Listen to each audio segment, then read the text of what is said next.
Flamengo está em 7º lugar, não disputou, não ameaçou o topo da tabela do Campeonato Brasileiro em nenhum momento. Ficou mais perto ali do G4, agora está em 7º. Os times do G4 já abriram até uma diferença considerável ao Flamengo, embora o G6, até talvez G7, também dê vaga na Libertadores. Eu queria saber qual o tamanho assim, da tua frustração em relação a isso, já que o elenco tem um dos principais investimentos do país e até agora não conseguiu transformar tudo que foi feito em resultado dentro de campo.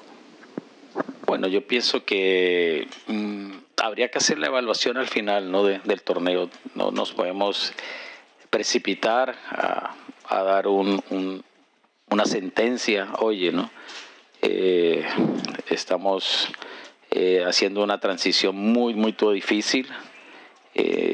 Todavía no logramos ganar juegos importantes que recobren la confianza del equipo y que justifique, ¿no? Tanto el investimento como el trabajo, el entrenamiento que se realiza, que se refleje en el comportamiento en la cancha, ¿no?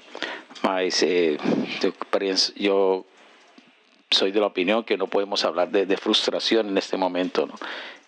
Faltan muchas rodadas, no nos podemos distraer, tenemos que reaccionar y saber que tenemos una exigencia altísima frente a los objetivos que tenemos de lograr la vaga en la Libertadores.